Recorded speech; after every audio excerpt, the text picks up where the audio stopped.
Shalom Bapak Ibu semua. Saat ini kita ada di khotbah minggu bersama Boksu Willy. Dan tema khotbah minggu ini adalah imanmu dicuri dunia digital. Bagaimana merebutnya kembali? Saudara, dunia digital adalah berkat atau bahaya tersembunyi. Salam saudara yang dikasihi Tuhan, hari ini kita hidup di era modern. Era yang begitu dahsyat luar biasa, yang tidak pernah dibayangkan oleh generasi sebelumnya. Yaitu kita ada di era dunia digital.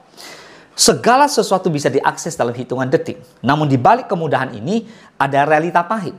Iman kita bisa dicuri secara perlahan tanpa kita sadari. Iblis tidak selalu mencuri iman kita lewat penganiayaan atau ancaman nyata, tetapi lewat gangguan kecil di dunia digital. Notifikasi yang gak henti-henti, konten yang menyesatkan, racun moral yang dibungkus dengan hiburan, dan kebiasaan mengganti waktu doa dengan scroll layar ponsel. Pertanyaannya, bagaimana kita bisa merebut kembali iman yang hilang di tengah arus digital ini? Mari saatnya saudara harus bijak menggunakan media sosial. Yang kedua, gambaran realita. Strategi dunia digital yang mengikis iman. Yang pertama, perang di area pikiran. Setiap detik, dunia digital menanamkan pola pikir yang bertentangan dengan firman. Relativisme, kebenaran atau hedonisme, dan pengagungan diri. Perhatikan baik-baik. Roma 12 ayat kedua mengingatkan, janganlah kamu menjadi serupa dengan dunia ini, tetapi berubahlah oleh pembaharuan budimu, sehingga kamu dapat membedakan manakah kehendak Allah, apa yang baik, yang berkenan kepada Allah, dan yang sempurna. So, janganlah kita menjadi serupa dengan dunia ini. Hati-hati dan waspadalah. Dan yang kedua, distraksi yang mematikan iman. Bukan dosa besar yang langsung meruntuhkan iman, tapi gangguan kecil yang mengalihkan kita dari hadirat Tuhan. Kita dialihkan. Nah, kita tidak lagi berdoa, tidak lagi baca Alkitab, kita tidak lagi bersekutu. Mengapa? Karena waktu habis untuk scroll-scroll layar. Yang ketiga, normalisasi dosa melalui konten. Nah, dunia digital sering menampilkan dosa sebagai hal biasa, bahkan keren. Jika kita tidak waspada, standar kekudusan kita ikut tergeser, artinya akan turun. Nah, Bapak Ibu semua, sebagai dasar firman Tuhan, di Yohanes 10 dikatakan pencuri datang hanya untuk mencuri, membunuh, dan membinasakan. Aku datang supaya mereka mempunyai hidup dan mempunyainya dalam segala kelimpahan. Ingat, iblis adalah pencuri iman dan dunia digital sering menjadi pintunya. Di Efesus 6 ayat 12 dikatakan karena perjuangan kita bukanlah melawan darah dan daging, tetapi melawan pemerintah-pemerintah, melawan penguasa-penguasa, dan melawan penghulu-penghulu dunia yang gelap ini, melawan roh-roh jahat di udara. Jadi perang digital bukan sekedar masalah teknologi, tapi soal peperangan rohani. Ibrani 10:23 dikatakan, marilah kita teguh berpegang pada pengakuan tentang pengharapan kita. Sebab ia yang menjanjikannya adalah setia. Amin. Iman yang teguh harus dipertahankan dengan usaha yang sadar. Nah, berikutnya kita akan bahas tentang strategi merebut kembali iman dari dunia digital. Yang pertama, kenali area kebocoran iman. Apa yang paling sering membuat saudara menjauh dari Tuhan? Media sosial kah? Game kah? Atau berita-berita sensasional? Amsal 4:23 dikatakan, jagalah hatimu dengan segala kewaspadaan, karena dari situlah terpancar kehidupan. Jangan biarkan algoritma menentukan hidup rohani kita. Amin. Nah, yang kedua, batasi dan kuduskan waktu digital. Tetapkan batasan waktu penggunaan gadget, saudara. Ganti 1 jam screen time dengan doa atau pembacaan firman Tuhan. Di Mazmur 1 ayat kedua dikatakan, tetapi yang kesukanya ialah Taurat Tuhan, dan yang merenungkan Taurat itu siang dan malam. So, jadikan firman Tuhan lebih dominan daripada konten dunia digital. Dan yang ketiga, gunakan teknologi untuk kerajaan Tuhan. Follow akun rohani dengan khotbah online, renungan audio rohani, lagu-lagu pujian penyembahan, dan sebagainya. Gunakan media sosial sebagai alat menyebarkan Injil, bukan hanya hiburan kosong. Matius 5:14 dikatakan bahwa kamu adalah terang dunia. Kota yang terletak di atas gunung tidak mungkin tersembunyi. Jika dunia digital bisa mencuri iman, maka kita juga bisa menggunakannya untuk merebut kembali iman kita.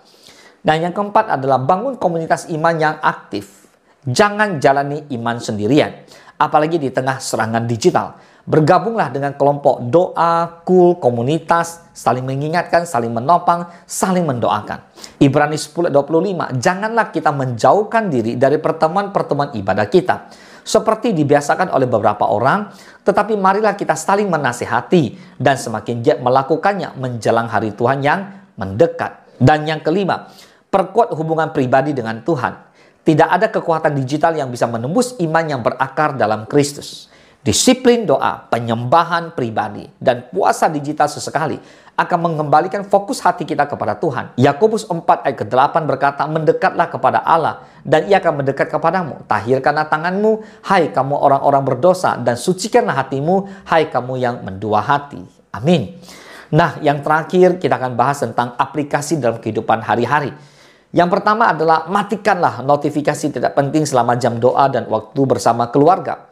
Yang kedua, pasang ayat Alkitab sebagai wallpaper ponsel agar setiap kali membuka layar kita diingatkan oleh Tuhan. Dan yang ketiga, terapkan sabat digital. Artinya satu hari tanpa medsos, tanpa media sosial untuk bersekutu dengan Tuhan. Yang keempat, saring akun yang diikuti, unfollow yang menjerumuskan, follow saja akun-akun yang meneguhkan iman. Dan yang kelima, setiap malam ganti 30 menit skor media sosial dengan renungan dan doa bersama keluarga. Baik Bapak Ibu semua, sebagai kesimpulan, mari Bapak Ibu semua jangan lagi mau biarkan imanmu dirampas lagi, rebut kembali. Saudara, iman adalah harta paling berharga yang Tuhan percayakan kepada saudara dan saya.